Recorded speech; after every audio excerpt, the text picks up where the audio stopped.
नमस्कार, मैं हूं रजत अवस्थी और आप देख रहे हैं इम्पैक्ट भारत टीवी पर द इम्पैक्ट अलर्ट। तो आज के जो इम्पैक्ट अलर्ट पर हम मुद्दा लेकर के आए हैं वो हमने आपको अभी विस्तृत पूरा दिखाया है चैनल पे। बहुत बड़ा विषय है जो हाथरस में घटना घटी थी, तो उसमें किसकी कमी रही, क्या व्यवस्थाएं कम थी, कहाँ किसकी चूक हुई है, उस पर आज बात करेंगे, विस्तार से बात करेंगे।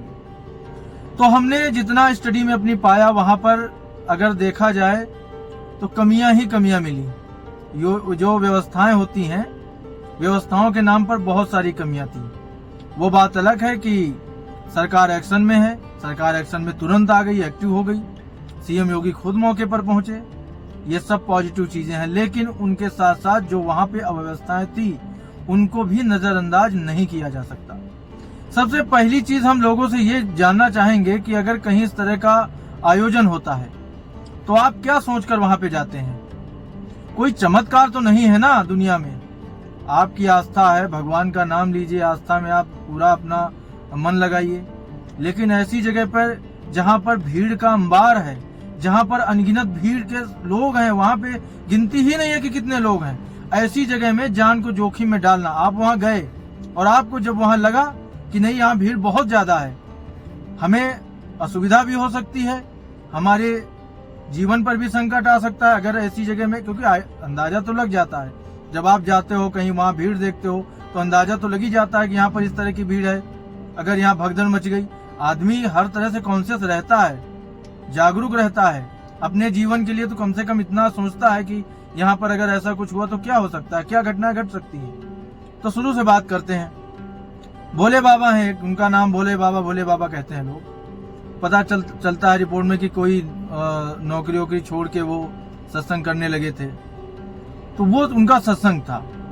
अब उनकी व्यवस्था मैं आपको बताता हूँ। जब वो कहीं से निकलते हैं तो आगे बाइक सवार निकलते हैं, बाउंसर्स उनके, बीच में उनका काफिला होता है, पीछे बाउंसर्स होते हैं, उनके खुद के सेवादार होते हैं, महिलाएं सेवादार होती हैं जो डंडा लेकर के जहां आयोजन होता है वहां पर रहती हैं। अब इस तरह की घटना जब घटी तो क्या वो बाबा वापस आके वहां उसने देखा कि घटना घटी है? क्या उसकी जिम्मेदारी नहीं थी? आयोजन करके वो गाड़ी में बैठ के चला जाता है, क्या उसकी जिम्मेदारी नहीं थी कि वो वापस आता, वहां व्यवस्था देखता? अब जितना हमें मालूम पड़ा वहां से कि जब सत्संग खत्म हुआ और वो भोले बाबा जाने लगे, जो वो सत्संग कराते थे, वो जब जाने लगे तो उनके किसी सेवादार ने अनाउंसमेंट किया कि बाबा जाएंगे तो उसके पीछे सभी लोग जा सकते हैं, उनकी चरण रज ले सकते हैं। जो उस चरण रज को अपने घर पे रखेगा उसका जीवन बदल जाएगा, जीवन सुखी हो जाएगा। अरे इतने चमत्कारी बाबा हैं तो कम से कम वापस आते और जो लोग मर गए थे, जो लोग घायल हुए थे, उनको ठीक करते। उनकी चरण रज अगर इतनी ही ताकतवर है तो उसको ठीक करते। उन लोगों को नहीं ठीक करते तो अपने सेवादारों को उनकी व्यवस्था में तो लगाते, बचाव कार्य में तो लगाते, तुरंत उनका उपचार जल्दी से जल्दी होता। हो सकता है कुछ और मौतें कम हो जाती, लेकिन जिस प्रकार की व्यवस्था थी मौतें तो निश्चित थी। दिख रहा है वो साफ साफ, जीवन के साथ खिलवाड़ है लोगों का। और सबसे बड़ी चीज, लोग अपने जीवन के साथ स्वयं खिलवाड़ करते हैं। ऐसी जगह पर जाते हैं आप जहां आप देख रहे हैं कि भीड़ का अंबार है। अपना जीवन अपने हाथ में है ना, अपनी व्यवस्था, अपनी सुरक्षा तो कम से कम लोग रख सकते हैं। मेरी सबसे बड़ी नाराजगी लोगों से है जो इस तरह की भीड़ वाली जगहों पे जाते हैं। अब आपको हम एक और उदाहरण देते हैं। इसी जगह एक और बाबा है, बागेश्वर धाम वाले। अब जिम्मेदारी और गैर जिम्मेदारी का अंतर देखिए। एक व्यक्ति कहता है कि जब वो जाएगा तो उसकी चरण रज लोग लें, जबकि वो समझ रहा है गंभीरता उस स्थिति की कि इतनी भीड़ जब चरण रज लेने जाएगी, एक दो लोग तो जाएंगे नहीं, सारे ही चाहेंगे ना कि चरण रज ले लें। तो वहां पे क्या हालात होंगे? वहां भगदड़ नहीं मचेगी, वहां लोगों की जानें नहीं जा सकती हैं। और एक तरफ एक जिम्मेदारी वाली बात, जन्मदिन था किसका? बागेश्वर धाम सरकार का, पंडित धीरेन्द्र कृष्ण शास्त्री जी का। उन्होंने क्या किया? उन्होंने जब समझा गंभीरता को, और इस जो घटना ये हुई है ना हाथरस वाली, उससे भी बहुत लोगों ने सबक सीखा है। उन्होंने क्या किया? अपना खुद वीडियो बना करके जारी किया कि यहाँ भीड़ बढ़ रही है, आप सभी लोग अब जहाँ पे हैं, जिस स्थान पे हैं, वहीं से मेरा जन्मदिन मना लीजिए, बाद में कभी यहाँ आइए जब भीड़ कम हो जाए। उन्होंने बाकायदा प्रार्थना की लोगों से कि आप भीड़ के समय ऐसे मत आइए। हम आपकी व्यवस्था करने में थोड़ा असमर्थ हैं क्योंकि यहाँ भीड़ बहुत हो गई है। और एक क्या कहता है कि जब मैं जाऊं, जब बाबा जाएंगे तो उनके पीछे लोग जाएं, उनकी चरण रज ले लें। ये गैर जिम्मेदारी नहीं है क्या? आप लोगों को ये सारी चीजें खुद सोचनी पड़ेंगी। उसके बाद अगर पहली चीज वहां पे सेवादार इतने थे, अब वहां बताते हैं हजारों में। वहीं के एक आदमी ने बताया, जैसा हमने देखा है वीडियो में, कि वहां पे तो हजारों की संख्या में 12,000 के लगभग बता रहे सेवादार थे। 12,000 सेवादार थे, लाखों की भीड़ थी वहां पे। कितनी? लाखों की। 12,000 सेवादार थे। उन्होंने लोगों को क्या क्या व्यवस्थाएं की आप देखिए। एंट्री और एग्जिट का जो गेट है वो कितना छोटा है, लाखों की संख्या में भीड़ है, वहां से आना जाना पॉसिबल ही नहीं है। इतनी भीड़ को आप कैसे कंट्रोल करके रख सकते हो? भीड़ नहीं, मतलब अंबार देखो आप, भीड़ के वीडियो देखो आप स्क्रीन पर देख भी रहे होंगे भीड़ के वीडियो। वहां ये कंडीशन है और आप बताते हो हजारों में सेवादार थे। इतनी बड़ी घटना कैसे घट गई? फिर इस पर गंभीरता से सोचना चाहिए ना प्रशासन। अब किसी ने कहा कि भाई जितनी भीड़ बताई गई थी उससे ज्यादा भीड़ आ गई, प्रशासन ने जो व्यवस्था की थी उससे ज्यादा आ गई, तो प्रशासन तुरंत और व्यवस्था कर सकता था। तो कुछ ना कुछ कमी प्रशासन की भी रही होगी, या बोल सकता था कि भाई इतनी भीड़ चलेगी, अब इससे ज्यादा क्यों आ रही है, या आ रही है तो उसका इंतजाम करते, भीड़ को कंट्रोल करते, या और लोगों को बढ़ाते, अपना फोर्स बढ़ाते, कंट्रोल करते, चीजों को मैनेज करते। लेकिन नहीं हुआ, वहां भगदड़ हुई। अब फिर पता चला कि जो उनके सेवादार थे, जब लोग चरण रज लेने गए तो उनके साथ धक्का मुक्की कर रहे हैं। आप ही बोल रहे हो कि चरण रज ले लो, जब लोग चरण रज लेने जा रहे हैं तो आप ही उनके साथ धक्का मुक्की कर रहे हो। ये क्या तरीका है? अब आपको नहीं पता है कि धक्का मुक्की होगी तो लोग गिरेंगे, एक गिरेगा ऊपर 4 गिरेंगे, जो नीचे दब गया उसकी जान जानी तय है। विषय की गंभीरता को ही नहीं समझा गया, बस कुछ भी कहीं भी। और अब आपको बताते हैं, जो ये बाबा हैं सत्संग वाले, मतलब आप ये समझो कि अरबों करोड़ों के मालिक हैं, ये अरबों करोड़ों के मालिक हैं। इनके साथ इनकी सेना चलती है, सेना चलती है इनके साथ, और इतना बड़ा हादसा हो गया। मतलब एकड़ों में फैले हुए इनके, हर राज्य में, मतलब कई राज्यों में कितने सारे इनके आश्रम हैं, और ये आदमी गायब हो गया। एक बार पलट के भी नहीं देखा कि इतना बड़ा हादसा हुआ, चलो मैं पहुंच जाता हूं, जो मेरे से हो पाएगा, जो हमसे हो पाएगा, हमारे लोगों को मैं लगाता हूं कि आप इनकी थोड़ा सा मदद कर दो। हो सकता है कि कुछ लोगों की समय पे अगर मदद हो जाती तो उनकी जान बच जाती, लेकिन गंभीरता को नहीं समझा गया। सरकार ने मुआवजे का ऐलान किया, कंपनसेशन देने को कहा।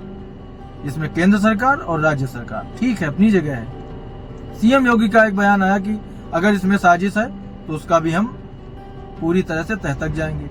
सरकार ने अपना एक्शन समय पे लिया है, यह तारीफ करने वाली बात है। सीएम योगी मौके पर गए, उन्होंने वहां का जायजा लिया, वहां से उनको बहुत कुछ समझ में आया होगा, उसके अंतर्गत और उसी को दृष्टिगत रखते हुए वो आगे कार्रवाई कराएंगे। ये अच्छी चीज है, लेकिन साथ ही साथ जो प्रशासन वहां पे तैनात था, जिसके ऊपर जिम्मेदारी थी वहां के कार्यक्रम को कराने की, उनसे भी सवाल जवाब होने चाहिए, पूछताछ होनी चाहिए। ये हमारा आग्रह सरकार से है, सीएम योगी से, कि आप थोड़ा सा इन पर भी ध्यान दें। इस तरह की वारदातें बढ़ रही हैं। दूसरी चीज, जब इस तरह की परमिशन लेने कोई आता है तो वहां पर सावधानी के साथ साथ ये सारी चीजें तय होनी चाहिए। ये नहीं कि हाँ वो आया, उसने अपना परमिशन लिया, आपने दे दी, हाँ ठीक है आप जाके कार्यक्रम करो, ऐसा नहीं होना चाहिए।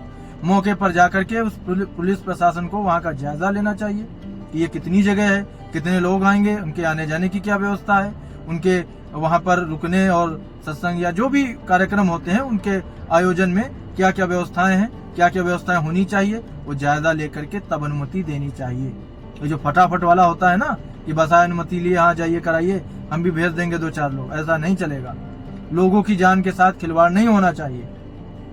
123 लोग मतलब 123 जाने कम नहीं होती हैं। बहुत बड़ा हादसा है ये, गंभीरता से लेने वाला। तो ये सब चीजें होनी चाहिए। दूसरी चीज, आप ये निश्चित करें कि जो भी प्रोग्राम होगा उसके बाद जब वो समाप्त होता है, क्योंकि जब प्रोग्राम समाप्त होता है इस तरह की घटना तभी घटती है, कोई ऐसा वक्तव्य न दिया जाए मंच से जिसकी वजह से इस तरह का हादसा होने की उसमें शुरुआत हो, जैसा यहाँ दिया गया कि चरण रज ले लो जाके। बहुत सावधानी के साथ कार्यक्रम को संपन्न कराया जाए और उसको वैसे ही शांति से लोगों को निकलने की वहां से व्यवस्था हो। बड़ा गेट बनाया जाए, एग्जिट पॉइंट अच्छा हो, सही से हर एक व्यक्ति सहूलियत से निकल सके। ये सारी चीजें गंभीरता से सोचने वाली हैं। अब देखने वाला ये है, दूसरा मैं मेन पॉइंट भूल रहा हूँ, आपको बता देता हूँ। राहुल गांधी भी गए थे, वहां पे गए, उन्होंने पूछा कि भाई आप लोगों का कैसे क्या हुआ, किसने क्या कहा, सब जानकारी ली। उनको तो संसद में जाके केवल हंगामा ही करना होगा, मेरा ऐसा मानना है, ये मेरी व्यक्तिगत राय है। वो ये सब जानकारी लेकर संसद में जाएंगे, फिर वहाँ हंगामा करेंगे और वो कुछ नहीं करेंगे। वहाँ के लोगों ने बताया ना उन्होंने कोई मदद करने की बात कही, ना ही कुछ उन्होंने बोला, बस वहाँ पे गए, अपना थोड़ा पार्टी का वो दिखा दिया कि भाई हम आए हैं, संवेदनशील हैं। बाकी उनके राज्यों में जो हो रहा है वहाँ तो वो जाएंगे नहीं, वहाँ थोड़े ही जाएंगे वो, ना वो पश्चिम बंगाल जाएंगे। वहाँ गए थे, उन्होंने राजनीति अपनी कर ली है, अब संसद में जाएंगे, थोड़ा हो हल्ला करेंगे, जैसा कि हमेशा करते हैं, क्योंकि कर तो कुछ सकते नहीं है, क्योंकि अभी 1 जुलाई निकल के गया है, लोग फटाफट दिवस मना चुके हैं, खटाखट दिवस, लोग इंतजार कर रहे थे खाते में पैसे आएंगे। तो ठीक है, अब उनकी राजनीति है, लोग समझ रहे हैं, देश समझ रहा है, लेकिन सरकार इस पे एक्टिव है। जितना हमें जानकारी है, हम इस घटना को पूरी तरह से मॉनिटर कर रहे हैं, इसकी एक एक अपडेट आपको हम देते रहेंगे, इस पूरी घटना की जानकारी आपको देते रहेंगे। तो अब जो भी आगे का अपडेट होगा आपको, जैसा हमने बताया, आपको देंगे। तो अभी के लिए इतना ही, और ये इम्पैक्ट अलर्ट हम इसी तरह लाते रहेंगे, और आप सभी का सहयोग भी चाहिए। आप सभी कमेंट करके बताइए कि किस विषय पे हमें और बात करनी चाहिए। तो आज का अलर्ट यहीं तक। अब हमारी मुलाकात आपसे होगी कल, तब तक देखते रहिए इम्पैक्ट भारत टीवी।